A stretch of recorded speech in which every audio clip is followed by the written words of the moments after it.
Social মিডিয়াতে একটি বিষয় ব্যাপক আলোড়ন সৃষ্টি করেছে যে মৃত্যুর পরে সকলের সঙ্গে দেখা সাক্ষাৎ হলেও ভাই বোনদের সাথে দেখা সাক্ষাৎ হবে না। বিষয়টা কতটুকু সত্য? এটা আসলে বিষয়টা মোটেও এইভাবে না যেভাবে আমরা দেখেছি।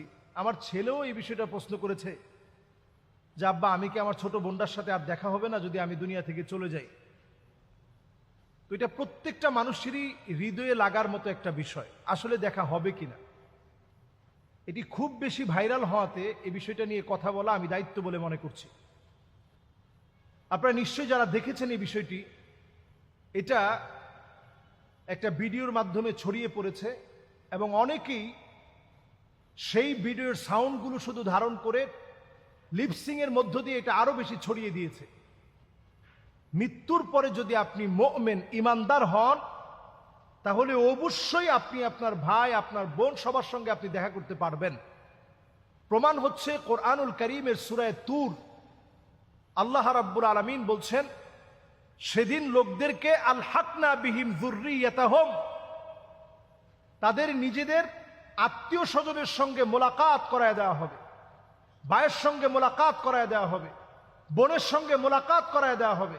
আলহাকনা বিহিম যুররিয়াতাহুম, ভাই তার বোনকে পাবে, বোন তার ভাইকে পাবে। অবস্থা দেখবে সেদিন এমন হবে যে ভাই হয়তো জান্নাতি, বোনটা হচ্ছে জাহান্নামী। দেখার পরে বলবে যে আল্লাহ, আজকে আমার বোনের গায়ে জাহান্নামের পোশাক কেন? আল্লাহ রাব্বুল আলামিন সেদিন যদি মাফ করে দেন, এটা আল্লাহ রাব্বুল আলামিনের ইচ্ছা। আর যদি মাফ না করেন, তাহলে ওই দেখাটাই শেষ। এরপরে যদি আল্লাহ তাআলা দেখান তাহলে ভিন্ন বিষয়। তাহলে বোঝা যায় যে মৃত্যুর পরে ভাই তার বোনকে দেখতে পাবে, বোন তার ভাইকে দেখতে পাবে। ইমানদার হলে দেখা সাক্ষাৎটা খুব স্বাভাবিক থাকবে, মাঝে মাঝেই দেখা সাক্ষাৎ হবে। যখনই মন চাবে আপনি দেখা সাক্ষাৎ করতে পারবেন। আপনার সাথে দেখা সাক্ষাতের মধ্য দিয়ে বিভিন্ন গল্প হবে। আল্লাহর জান্নাতে বাড়ি হবে এমন, এক তালা থেকে আরেক তালা হবে। মা বাইনা সামা ওয়াল আরদ, জমিন থেকে আকাশ যত দূরে, আকাশ থেকে জমিন যত দূরে, জান্নাতের এক তালা থেকে আরেক তালা হবে এত দূরে। সুবহানাল্লাহ বিহামদি। সেই জান্নাতের ভিতরে আল্লাহ তাআলা দেখা সাক্ষাৎ করিয়ে দিবেন। এটা কোরআনুল কারীমের আয়াত দ্বারা প্রমাণিত। এবার হাদিসের দিকে আসি। সেদিন কিছু মানুষ আল্লাহর কাছে বলবে, কানু ইউসাল্লুনা মাআনা, আল্লাহ এই মানুষগুলো, এই যে আমার ভাই, এই যে আমার বন্ধু, আল্লাহ এরা তো আমার সঙ্গে একসঙ্গে নামাজ পড়তাম, আমরা দুই ভাই একসঙ্গে যেতাম, আজকে আমি জান্নাতে ও জাহান্নামে, আল্লাহ আপনি মাফ করে দেন না। সেদিন যখন এইভাবে আল্লাহর কাছে ফরিয়াদ করবে, আল্লাহ যার ফরিয়াদ কবুল করবে, আল্লাহ বলবে যাও তাকে জাহান্নাম থেকে নিয়ে আসো। সেদিন গিয়ে আত্মীয় স্বজন একে অপরকে, বন্ধু বান্ধব একে অপরকে, ভাই তার ভাইকে টেনে নিয়ে আসবে।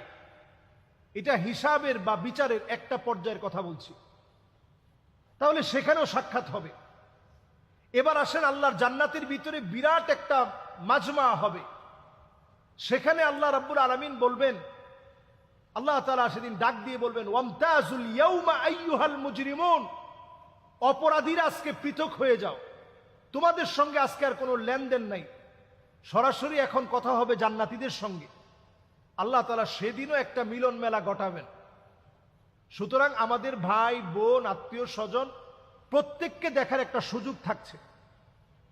এরপর নবীজি সাল্লাল্লাহু আলাইহি সাল্লামের আরেকটি প্রসিদ্ধ হাদিস, সেই প্রসিদ্ধ হাদিসের বক্তব্য অনুযায়ী বোঝা যায়, নবীজি কবর জিয়ারত করতে গেলে নবীজি বলতেন, আসসালামু আলাইকুম দারা কওমিন মুমিনিন আতাকুম মা তুআদুন গাদাম মুআজ্জালুন ওয়া ইন্না ইনশাআল্লাহু বিকুম লাহিকুন।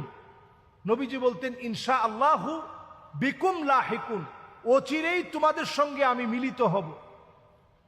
নবীজির চাচার কবরের সামনে দাঁড়িয়ে সাইয়্যিদুশ শুহাদা আমির হামজা রাদিয়াল্লাহু তাআলা আনহুর কবরের সামনে দাঁড়ায় নবীজি বলছেন, অচিরেই আপনার সঙ্গে আমার মিলিত হবে, অচিরেই আপনাকে আমি দেখব, আপনাকে আমি পাবো।